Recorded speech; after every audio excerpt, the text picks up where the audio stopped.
देश ने कोरोना टीकाकरण में रचा इतिहास। 278 दिन में लगाए वैक्सीन के 100 करोड़ डोज। प्रधानमंत्री मोदी ने दिल्ली आरएमएल पहुंचकर हेल्थ केयर से की चर्चा।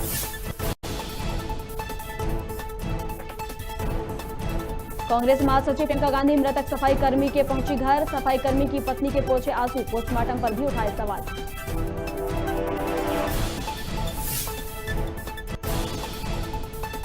प्रदेश अध्यक्ष वी डी शर्मा समेत मुख्यमंत्री शिवराज सिंह चौहान पहुंचे पन्ना। अंतर्राष्ट्रीय शरद पूर्णिमा कार्यक्रम में हुए शामिल। परिवार समेत प्राणनाथ मंदिर के किए दर्शन।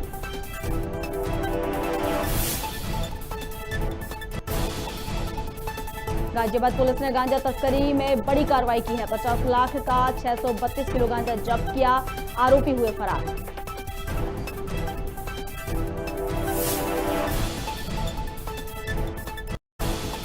और पन्ना में स्वास्थ्य व्यवस्थाओं की खुली पोल। सामुदायिक स्वास्थ्य केंद्र में बाइक की लाइट के सहारे किया गया युवा का पोस्टमार्टम। पीएम हाउस में नहीं है बिजली की व्यवस्था।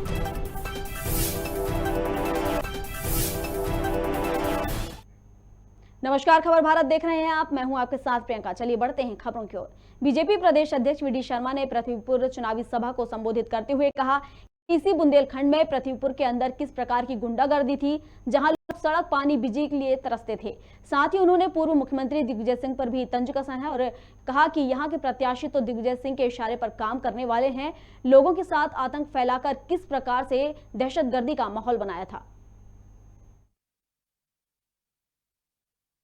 इस प्रकार से आतंक का पर्याय बन गया था ये बुंदेलखंड। सड़क बिजली पानी के लिए लोग लड़ाई थे। कोई घर के अंदर मेरी बहन ललिता ने जिन बातों का उल्लेख किया, मेरी माता बहनों, हमारे मन के अंदर तीस है कि ऐसे जो लोग राजे महाराजे जिन्होंने पूरे मध्य प्रदेश को और बुंदेलखंड को एक आतंक का पर्याय बना दिया था। पूरा मध्य प्रदेश हाहाकार था कि इस मध्य प्रदेश का क्या होगा। लेकिन माताओं, मैं आज मीडिया के मित्रों से कहना चाहता हूं, यहाँ के प्रत्याशी तो दिग्विजय सिंह के इशारे पर काम करने वाले हैं। अगर उनको भी आशीर्वाद है, उसी आताताई शासन करने वाले दिग्विजय सिंह का आतंक आज इस पृथ्वीपुर के अंदर कांग्रेस के प्रत्याशी आज उनका ही आशीर्वाद लेकर के इस क्षेत्र को आतंक के साए में लेकर के गए।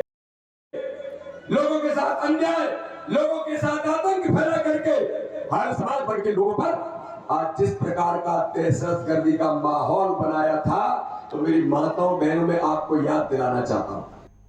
रतलाम में विश्व हिंदू परिषद ने बांग्लादेश के 20 से अधिक जिलों में दुर्गा पूजा के मंडप और मंदिरों में भगवान की मूर्तियां खंडित करने और मंदिरों के क्षतिग्रस्त मामले पर महामहिम राष्ट्रपति के नाम ज्ञापन सौंपा। ज्ञापन के माध्यम से बांग्लादेश सरकार एवं भारत सरकार से उचित कदम उठाने के लिए विश्व हिंदू परिषद द्वारा निवेदन किया गया है। वहीं जिले के आलोट में विश्व हिंदू परिषद के कार्यकर्ताओं ने बांग्लादेश का पुतला फूंका।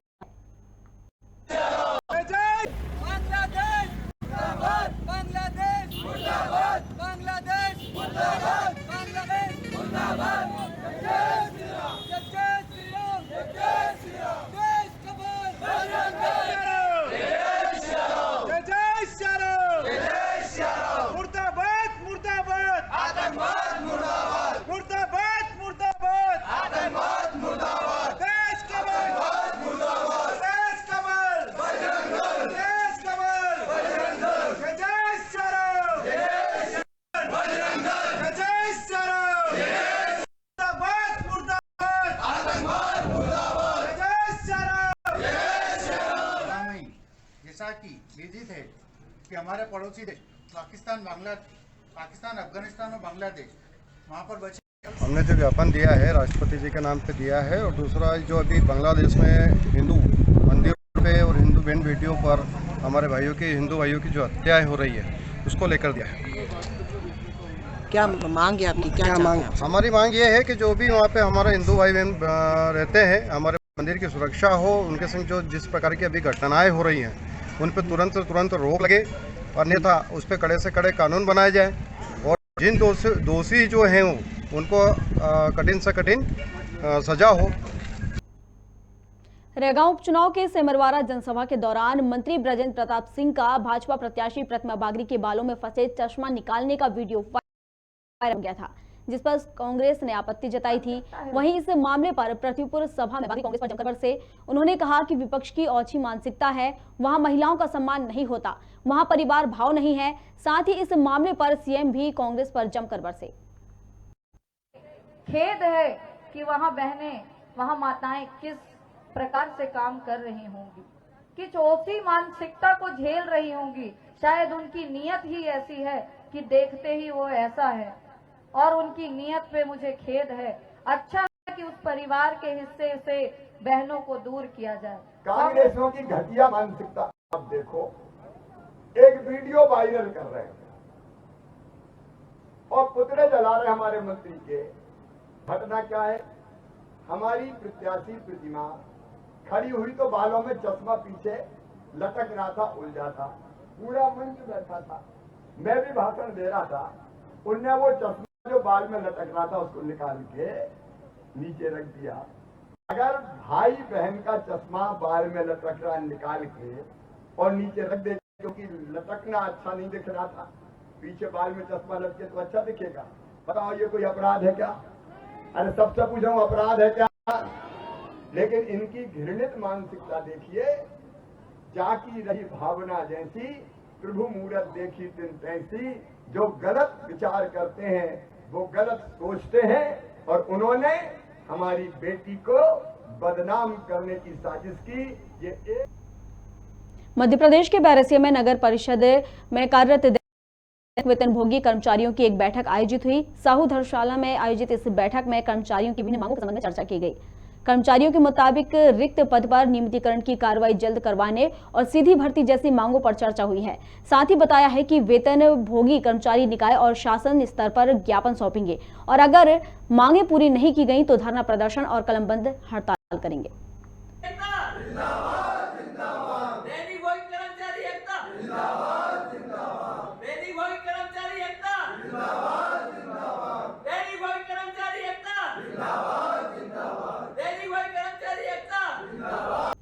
केंद्रीय राज्य मंत्री रामदास आठवले भोपाल के भारतीय जनता पार्टी प्रदेश कार्यालय पहुंचे, जहां उन्होंने कांग्रेस समेत प्रियंका घेरा।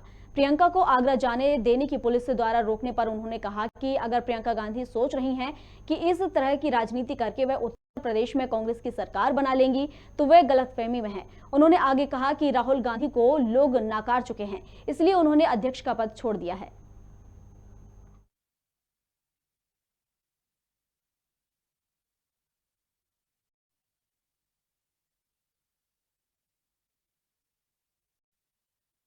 राजनीति करती रहे, हम तो विकास का काम करते रहेंगे। नरेंद्र मोदी जी विकास की भूमिका लेकर आगे बढ़ रहे हैं।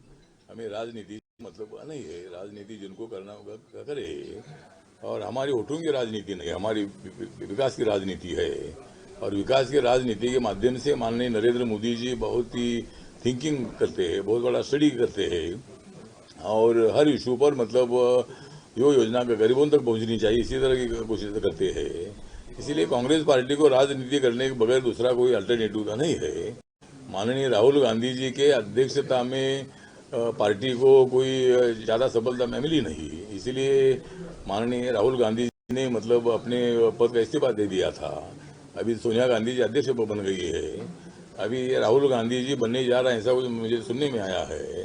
लेकिन राहुल गांधी जी अध्यक्ष बनेंगे तो कांग्रेस का सत्यानाश हो जाएगा, और इसीलिए मुझे लगता है कि राहुल गांधी ने दोबारा अध्यक्ष नहीं बनना चाहिए। एक बार अध्यक्ष छोड़ दिया है तो दोबारा अध्यक्ष बनने का विषय आता नहीं है। लेकिन देश भर में एक बार फिर डीजल और पेट्रोल के दाम बढ़ गए हैं। वहीं पहले ही डीजल और पेट्रोल के बढ़े दामों से लोगों को परेशानियों का सामना करना पड़ रहा है, और ऐसे में एक बार फिर बढ़े दाम ने आम लोगों की कमर तोड़ दी है। सरकारी तेल कंपनियों की माने तो अक्टूबर माह के 20 दिनों में 15 बार पेट्रोल और डीजल के दामों में इजाफा हुआ है, जिससे राजधानी में पेट्रोल सादा 114 के पार, प्रीमियम पेट्रोल 118 के पास, तो वहीं सादा डीजल 104 और प्रीमियम डीजल का भाव 107 के पार हो चुका है।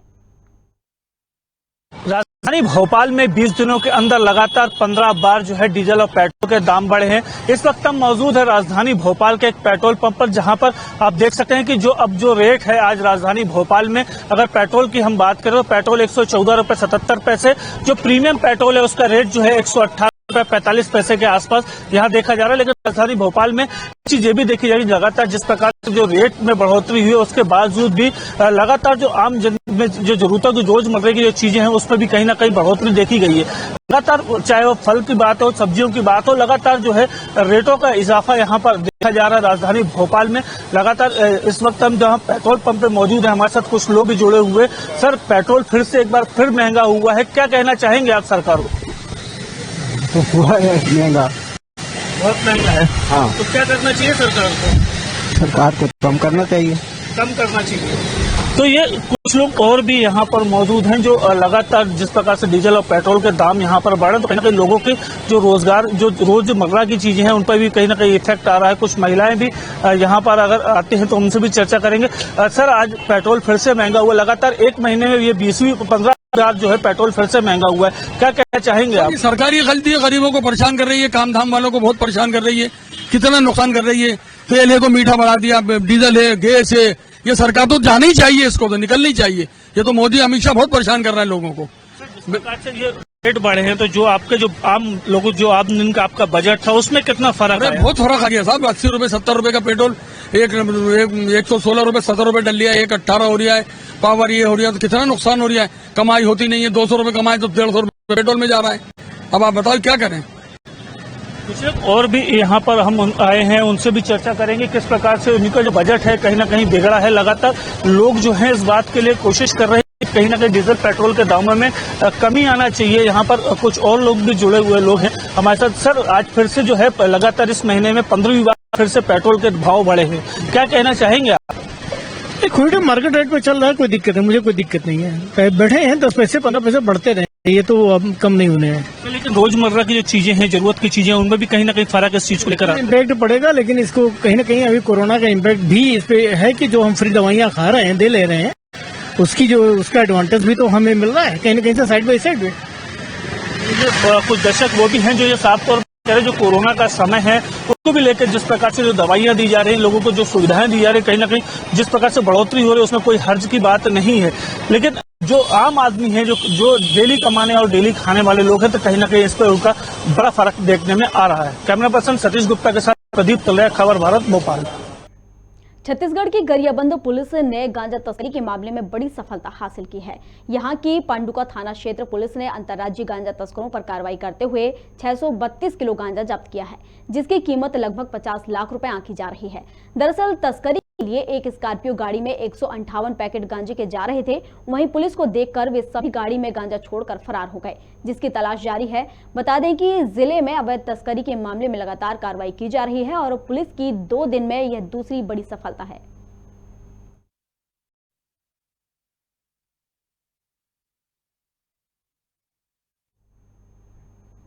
अशोकनगर के मुगावली गांव के बाहर बने एक झोपड़े में युवक युवती के शव मिले हैं। बताया जा रहा है कि दोनों प्रेमी युगल थे। दोनों ग्राम में मऊदखेड़ी के निवासी हैं। पुलिस ने बताया कि कुछ दिनों से युवती गायब थी, जिस पर पुलिस ने गुमशुदगी का मामला दर्ज किया था। वहीं मौके पर पहुंची एसपी ने निरीक्षण किया। वहीं पुलिस मामले की कार्रवाई कर रही है।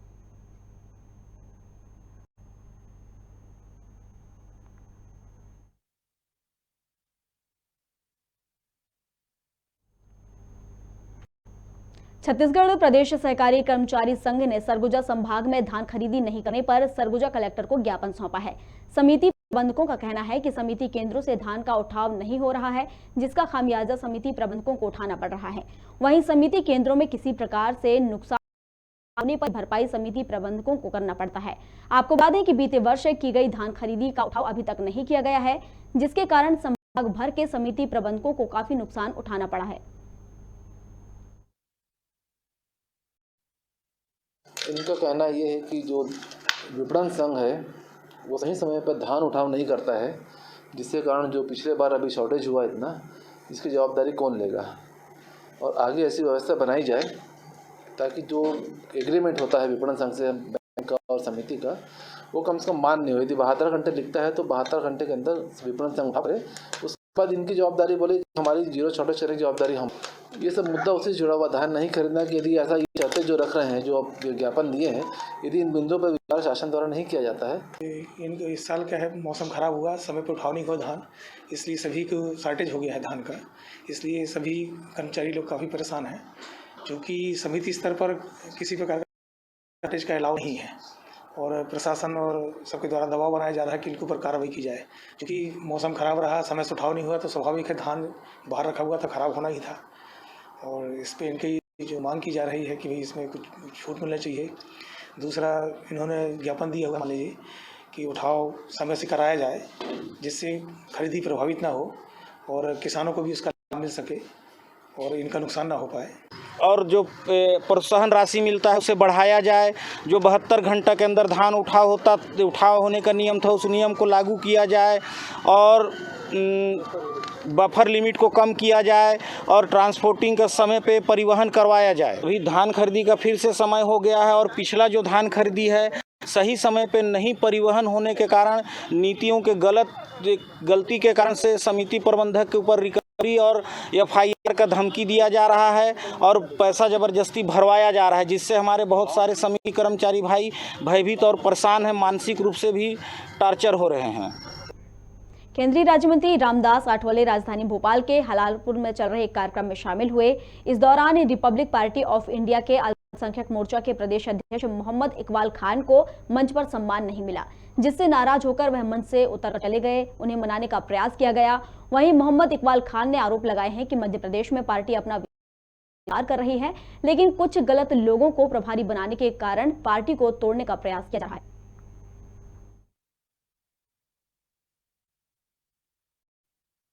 नहीं तोड़ रहे लोगों को, अभी से ये हालत है। तो हम तो इनके इधर इंदौर से भोपाल हम आए हैं कि वो हमारे को उसको चाहिए था कि ये हमारे गेस्ट है, मेहमान है, तो मेहमान को पहले बिठाया जाता है, क्या करा जाता है, तो वो हमको हाथ पकड़ के ढकेल रहा है और हमारे राष्ट्रीय अध्यक्ष उसको मना कर रहे हैं कि नहीं, खान साहब को इधर बिठाओ मेरे पास।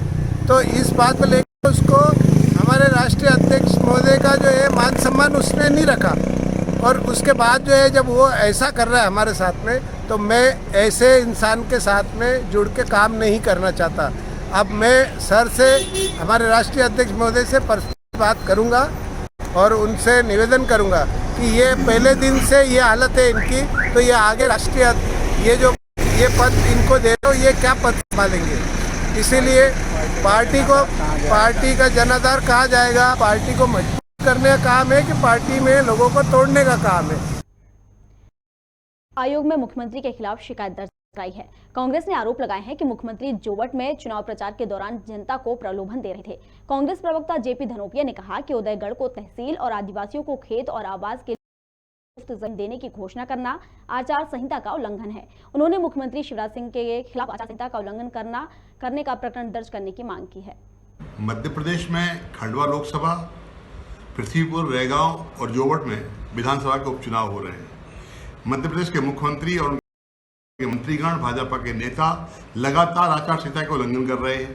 न आचार संहिता को मानते हैं, घोषणाएं करते हैं, मंत्रिमंडल कैबिनेट बैठक में भी घोषणाएं कर देते हैं। स्थिति है कभी किसी का ट्रांसफर कर दिया, कभी किसी का पोस्टिंग कर दी, ऐसे काम किए जाते हैं। हम चुनाव को लगातार शिकायत कर रहे हैं। कल जोवट के अंदर मुख्यमंत्री जी ने वहां पर मंत्रियों की उपस्थिति में, गोविंद सिंह राजपूत, राजस्व मंत्री, सिसोदिया, सारे लोगों की उपस्थिति में उन्होंने कहा कि उदयगढ़ को तहसील बनाएंगे। बोले मंत्री पर तहसील बनाने वाले मंत्री तो यहीं पर बैठे हुए हैं, बना लो, बात कर दो, बना दो, कर देंगे, घोषणा हो जाएगी, कर दो। ये सब क्या है?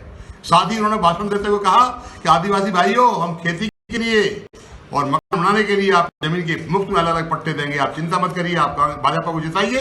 ये सब सीधे सीधे खुला हुआ उल्लंघन है आचार संहिता का। हमने मुख्यमंत्री के खिलाफ आज चुनाव आयोग को शिकायत की है कि उनमें प्रकरण दर्ज किया जाए, मंत्रियों में दर्ज किया जाए और कार्रवाई की जाए। लेकिन निश्चित समय तक चुनाव आयोग से ऐसा कोई बहुत ज्यादा सकारात्मक नहीं मिल पाता है, इसलिए बड़ी मुश्किल से कहना होगा कि कार्रवाई होगी या नहीं होगी। लेकिन हमने चूंकि शिकायत की है, हमें उम्मीद है कि कार्रवाई होनी चाहिए। मध्य प्रदेश के पन्ना में सामुदायिक स्वास्थ्य केंद्रों की स्वास्थ्य व्यवस्थाओं की पोल खोलती एक तस्वीर सामने आई है, जहां एक मृत युवक का पोस्टमार्टम मोटरसाइकिल की लाइट के सहारे किया गया है। दरअसल यहां एक युवक ने बुधवार की सुबह आत्महत्या कर ली थी, जिसे अजगढ़ स्वास्थ्य केंद्र लाया गया, लेकिन बिजली की व्यवस्था न होने के चलते PM हाउस में अंधेरा फैला हुआ है, जिसके बाद डॉक्टर ने इस युवक का पोस्टमार्टम मोटरसाइकिल की लाइट के सहारे किया।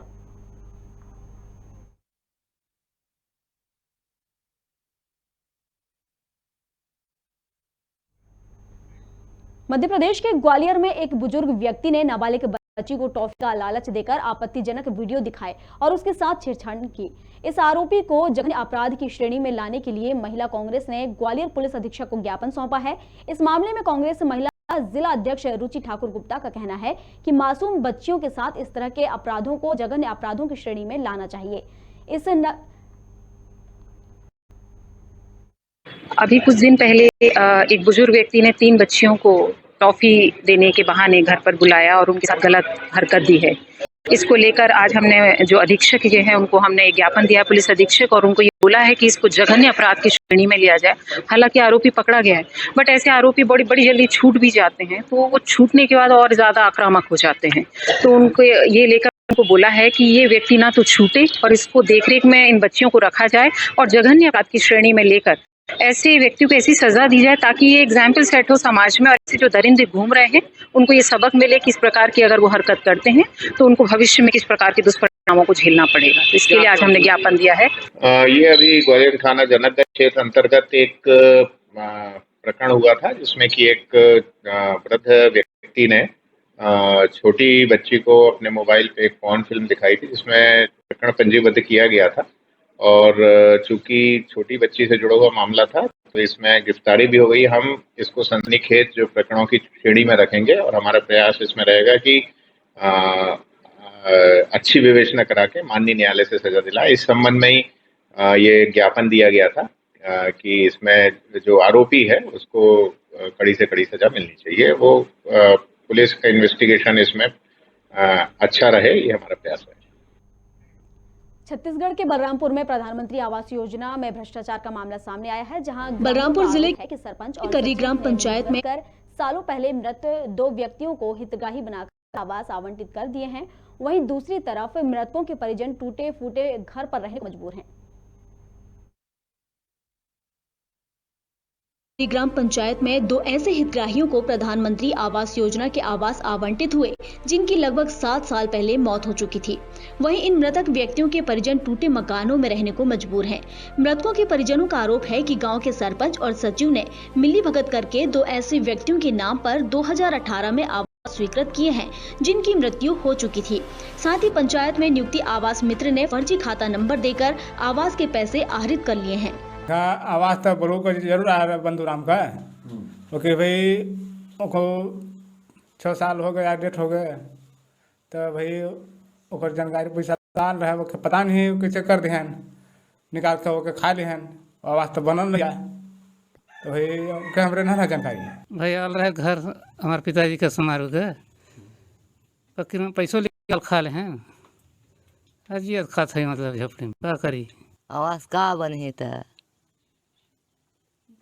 निकाल के खाए लेकिन था। कौन निकाल लिया पैसा? मदन मोहन निकालिस वही खाई चाहे का करिस कोई पता नहीं। आप लोगों को पैसा नहीं मिला? नहीं मिला, 1 रुपया नहीं मिला। मृतकों को आवास आवंटित करने के इस भ्रष्टाचार मामले की परतें खोली जानी चाहिए, क्योंकि यहाँ पर ग्रामीणों ने यह भी आरोप लगाए हैं कि 25 आवास ऐसे भी बने हैं जो केवल कागजों पर मौजूद हैं, लेकिन हकीकत में इन आवासों की एक भी ईंट नहीं रखी गई। वहीं गांव के सरपंच शिव मूरत पंडो का कहना है कि ऐसे मामले में कार्रवाई की जानी चाहिए। मरे हुए आदमी को जो पैसा जो निकाले हैं गलत है। जो हमारे जो बंधु राम हैं उनको मरे कम से कम 7 या 8 वर्ष हो गया कि क्या करता है सरकार जो इतना व्यवस्था देता है फिर भी दूसरे का पैसा दूसरे कोई कैसे निकाल लेते हैं। इसमें कार्रवाई तो होनी चाहिए। देखिए पंचायत में हुए इस घोटाले की भनक जब गांव वालों को लगी तो ग्रामीणों ने मिलकर तत्कालीन सीईओ से पूरे मामले की लिखित में शिकायत की थी। हालांकि इस मामले में अभी तक केवल जनपद स्तर पर ही जांच कर दबा दिया गया। हालांकि अब बलरामपुर के कलेक्टर कुंदन कुमार के संज्ञान में मामला आया है, जिसके बाद ग्रामीणों को कार्रवाई की उम्मीद है। कलेक्टर का कहना है कि रिपोर्ट मंगवाई है, जांच कराने के बाद कार्रवाई की जाएगी। मामला भी संज्ञान में आया था मुझे कुछ सूत्रों के माध्यम से, कुछ फोटोज भी मेरे पास आई हैं। एक बार उसकी एक बार पड़ताल कर लेते हैं, रिपोर्ट ले लेते हैं, उसके बाद जो भी विधि सम्मत कार्रवाई है वो करी जाएगी और ये सुनिश्चित किया जाएगा कि जिनका आवास अधूरा पड़ा हुआ है उसको कंप्लीट कराया जाए समय सीमा के अंदर। वो एक बार देखना पड़ेगा क्योंकि पूरा मामला मेरे संज्ञान में आया नहीं है। एक बार उसकी रिपोर्ट में देखूंगा, जनपद से रिपोर्ट हमने मंगवाया है, उस रिपोर्ट के आधार पर ही आगे की कार्रवाई के बारे में आपको बता पाऊंगा। भ्रष्टाचार के इस खेल में अब बड़ा सवाल यह उठता है कि सीईओ से लेकर इंजीनियर और कोऑर्डिनेटर की भूमिका भी संदेह में है। फिलहाल देखने वाली बात यह होगी कि इन जिम्मेदारों पर कब तक कार्रवाई होती है। Bureau report, Sachin Srivastava, Chhattisgarh. खबर भारत में खबरों का सिलसिला जारी है। आप बने रहिए हमारे साथ और देखते रहिए खबर भारत।